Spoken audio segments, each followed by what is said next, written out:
So you go out and you're having a fun time with your friend, and it's her turn to get lunch. It was not my turn. It was your. I think I paid last week. I don't think I did. I did when we got the salads or the. It was really cheap though. Oh, I got the burrito. It was cheap because we're not drinking as much. It's D and I hanging out with. So you have to buy 2 lunches. Yeah, I had to, which I thought was very kind of me.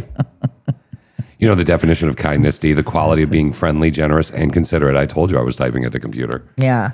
Yeah. This forced kindness. I know. I know. and the kindness was because I bought her for her birthday a stupid credit card holder. Phone case. Yeah. And it broke the first time I dropped the goddamn thing. I'm like, is it your turn to get lunch? And you look at me and you're like, I don't have any cards here. Yeah. Dick. I would, but I don't have any cards with me. Yeah, I'm sorry. I couldn't. I couldn't do that because I'm cardless. But that's okay, right? But it's funny though because I saw today on your socials. I think it was today. You were posting about people, and so you wanted to do a podcast about kindness, which I think would be interesting. You know, because I think personally that people have a really hard time being good to other people. I don't. I think that inherently people are good.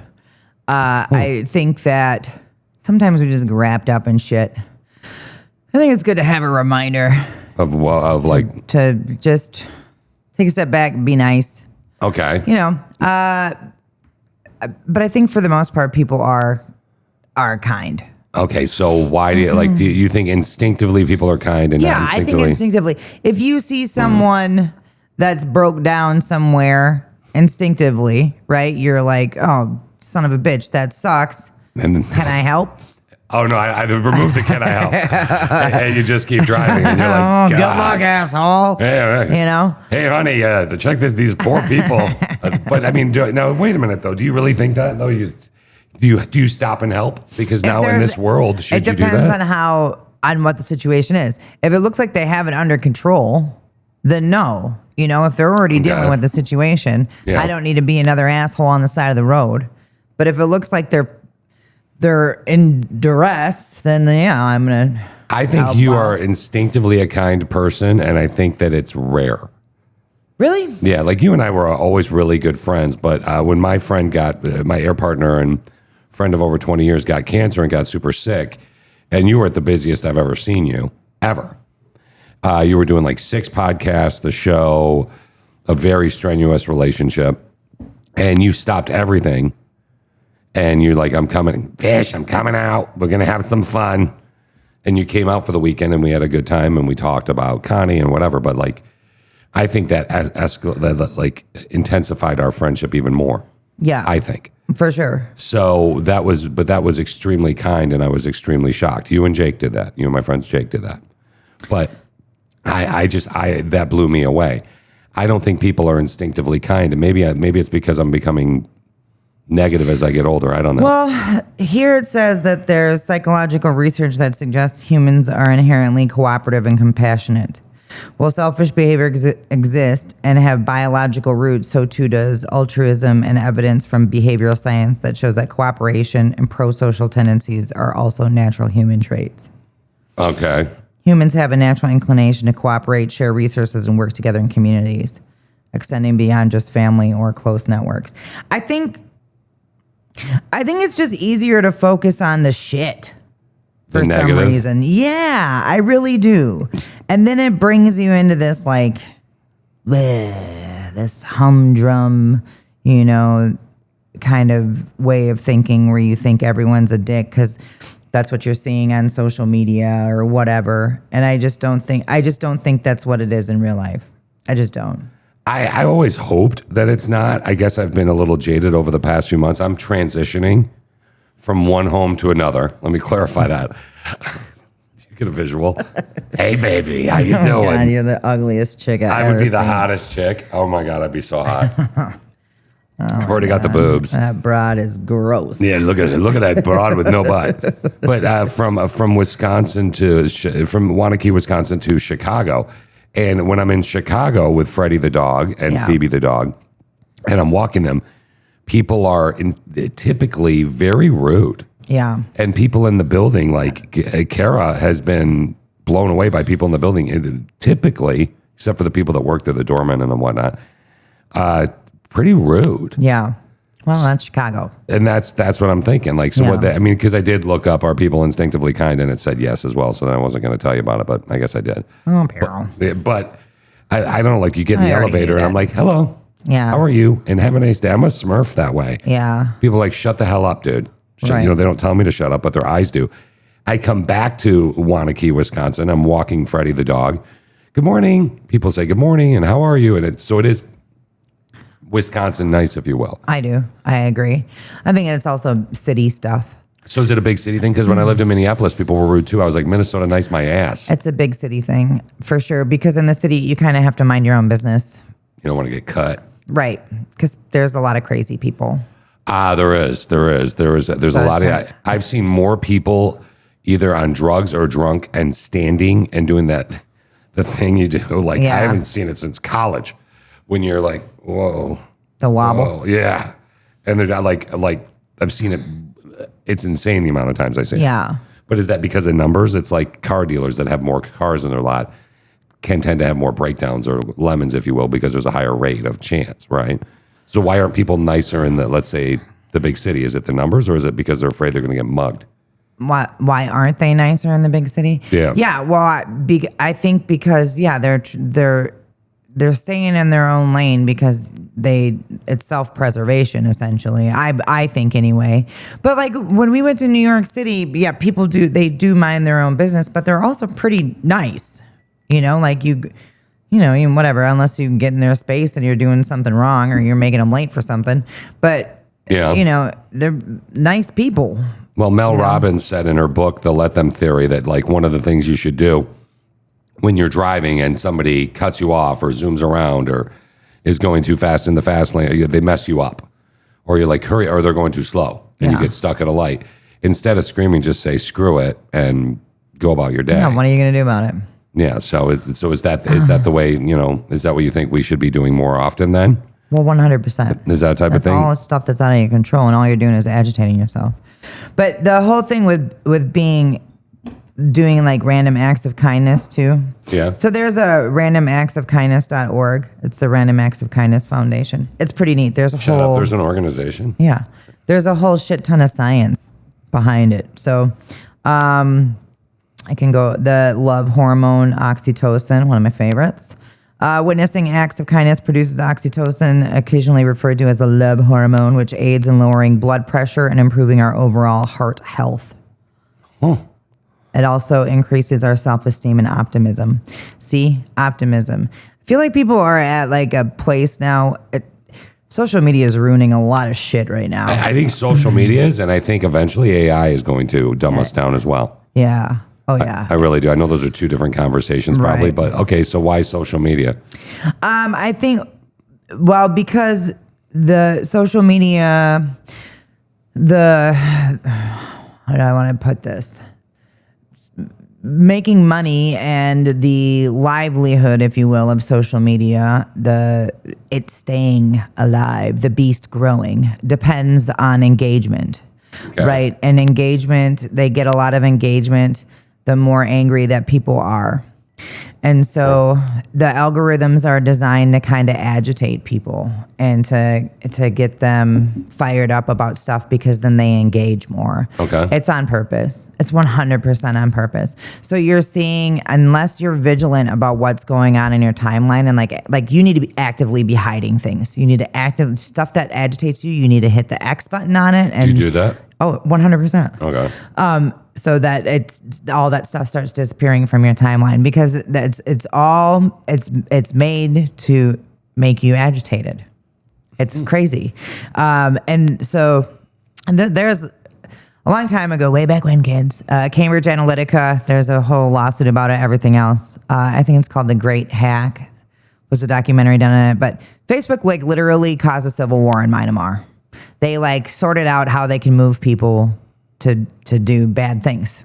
And they divided the people up and shoved political stuff in their face based on what side they were on, and they moved the country to civil war. So just keep that in mind as you're going through your timeline, the power of social media. And that's why we need to hide this shit. And it's not Dude, just go by what's happening in your real life when you're talking with people. Well, you think about it, and I don't want to get into the politics of this. I just want to get into the logic of it. You think about the Kirk thing, right? Okay, so like all the people that got fired from it, posting things that they wanted to post or whatever. But the one thing I'm going to say, because I know that we weren't probably going to go here, but I'll just take us here for a sec, is Kara, a mother of 2, right? Posted a photo, no quote, just a photo of him kissing his wife and them holding their 2 kids, right? And she lost friends that she'd known since high school just from posting a photo, let alone members of her family started busting her balls on it. And what I don't understand is, like, I see that, and whether I agree politically or not, when I see something I don't agree with, I go, oh, whatever, and I move on. Right. But why shouldn't you be allowed to populate your social media with, I mean, that's just somebody being kind and feeling bad for someone that lost their husband, their dad. That's all that is. You can't be surprised when a controversial figure creates controversy. Yeah, I know. I know we shouldn't dig deep into it, but I just, when I saw it, I didn't think of the controversy one way or the other, whether I agree or disagree. I thought of the first thing I said when somebody called me about it, I was like, damn, they just lost their father. A wife lost their husband. That's all I thought. Yeah. But it becomes this big toxic issue where people are, talking about school shootings and other things and all that. Well, it's like, I don't know anybody, you want to talk about kindness, I don't know anybody that doesn't feel just terrified or miserable or sad when they hear of a school shooting, right? I mean, so is it, I guess I'm taking us down a bad rabbit hole. You just looked at me like you wanted to slap, but I don't know. It seems like the negativity of social media and these photos and that one situation, but there's obviously there's one every week, D, that it's making people less kind. Right. More angry. Right. Well, yeah. And I mean, I think we saw all kinds of people doing less than top tier activity, but, and that's what I'm saying. Yeah. And that's what you were seeing is not, I don't believe it's a reflection of how people really are. I really don't. I think people said things that they would not have said if they were standing face to face with you. Yeah, that's true. I think that's what we need to be gauging things on. And I also think we need to be watching what we're posting and what we're saying to others on there, because if we really do want this change, we want to be united, we want to be better, we need to be doing it ourselves. I can't, my whole career, because what you and I do for our living in the radio, and I'm constantly always thinking about what I'm posting and if I'm going to offend people. But you and I have unique jobs where we try not to offend people on the radio because you're on the radio and you're doing that. Why can't people take that? I mean, then again, I guess Rush Limbaugh, Howard Stern didn't care about offending people. So I don't know. I always think that way, but is that because I'm Smurfy and super kind and awesome? Or is that? But I think that's different because it's entertainment. We're talking about people on a people basis.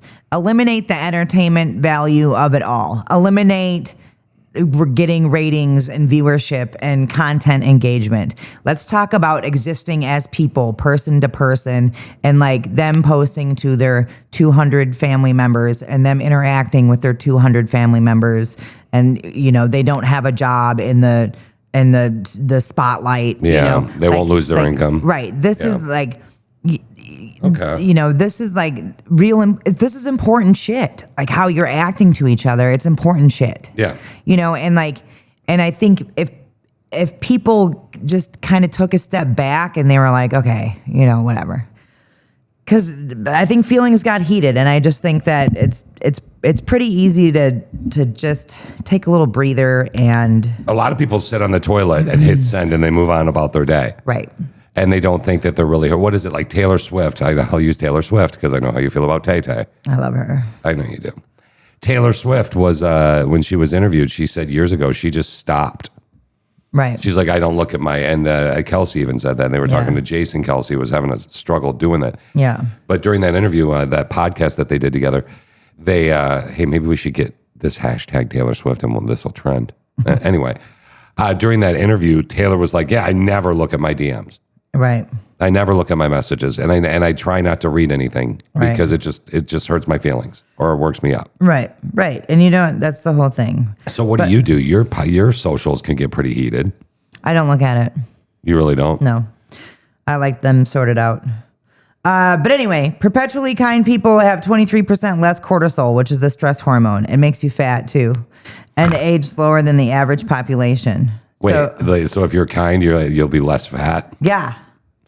Stop being an asshole. Yeah. I noticed that you looked at my belly when you said that. Engaging in acts of kindness produces endorphins. It's the brain's natural painkiller. Isn't that nuts?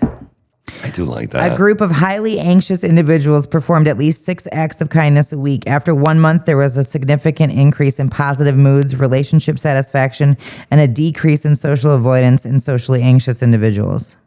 Like, this is real shit.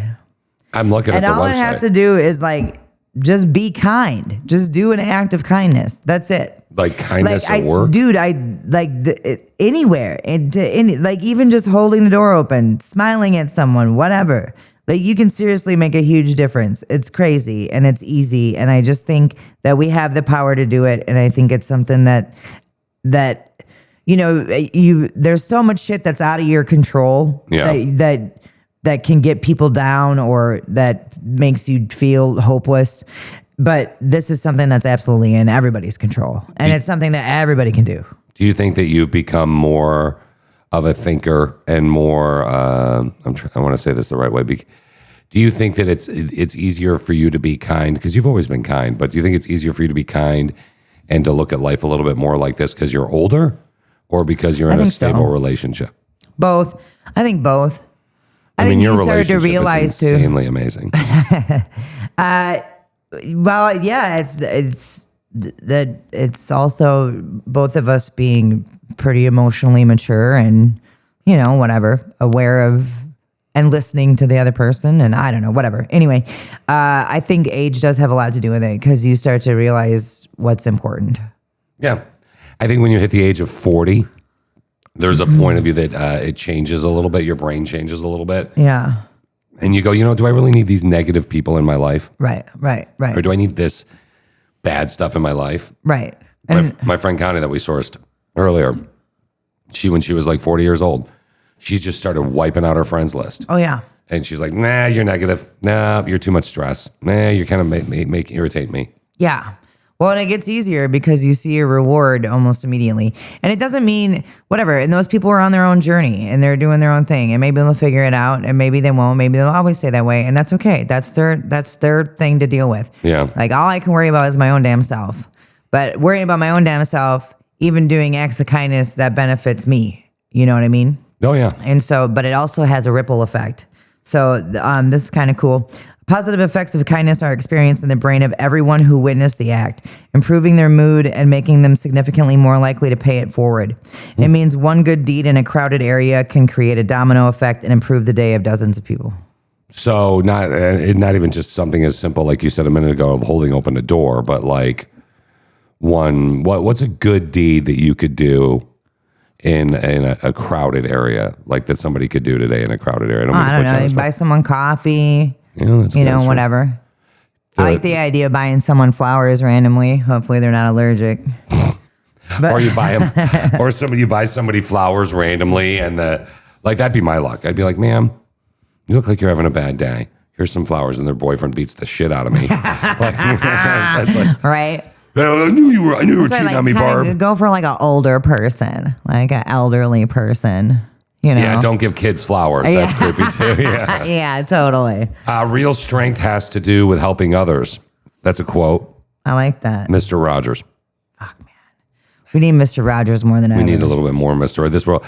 If you see someone without a smile, give them one of yours. Aw. Guess who? You'll never guess. Barney. Dolly Parton. She's my idol. Is she really? I love Dolly Parton. She does nothing wrong, in my opinion. She is wonderful. Yeah. Speaking of kindness, do you know how much she does a lot of philanthropic things, like a lot of charity stuff that nobody knows about? I'm not surprised. Yeah. I'm not surprised. Her net worth is like $400 million. I'm not saying she should have to give it away. Amazing. It's so funny, but you're talking about people looking into the negative. Yeah. And of course, I seem to remember all the negative. But there was a Bill Gates or somebody was at a charity function, and he donated $1 million. Yeah. And people, I think I might even have talked about this before, spoke with you about it before. People complained. Yeah. He has so much money. He could donate more than $1 million. It's $1 million. Right. Yeah. It's $1 million. People, I was kind enough to pay for your lunch today. Yeah, but you didn't round up for the Humane Society at the grocery store. I didn't. I'm not going to do it, man. I donate on my own. I'm telling you, these roundup things, don't they piss you off? It depends on what it's for. Like Lake Mills, the market in Lake Mills, it's all local stuff. So it'll be like the food pantry in that area. Yeah. And that stuff I'll do. If it's a national charity, I won't do it. They're going to, but all these businesses, or you could just go donate on your own. But I mean, all these businesses are going to write that off on their taxes, I would think. Yeah. Maybe, but see, then I guess I'm being negative. Or I could have just given the damn 64 cents to the Humane Society. 64 cents. It's literally that. And they look at you like, you're an asshole. And I'm like, no, I'm just not rounding up. It's just 64 cents. Everybody's rounding up. That shit adds up. It does add up. And I don't get to write it off. Is that me being selfish or logical? I make donations. I write them off. I give stuff to the Goodwill.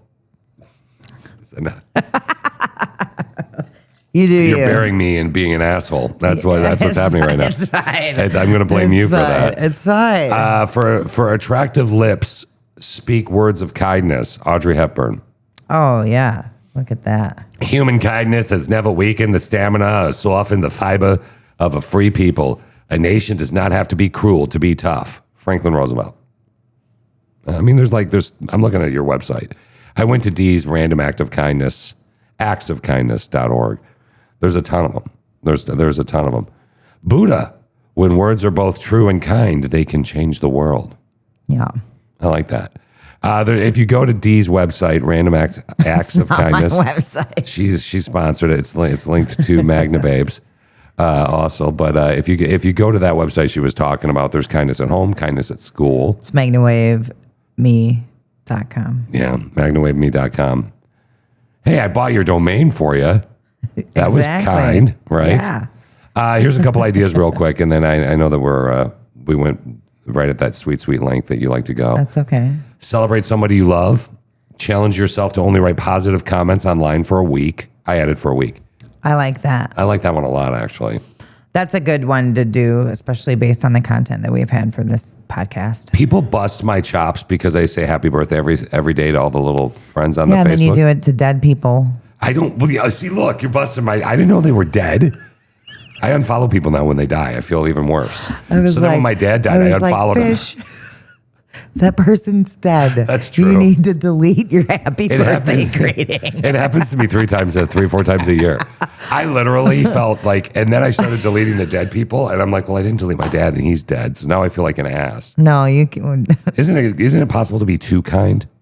I don't know. Maybe that's a me. good question. Maybe I'm too nice. Don't worry about that. I think I'm too nice. You know what? Leave quarters at the laundromat or vending machine. Oh, yeah. Do you ever do this when you lose at the casino? If you have like 34 cents left on the thing, you just print it off and then you put it there. My gay friend Ryan taught me that years ago. I don't know why I had to call him my gay friend Ryan.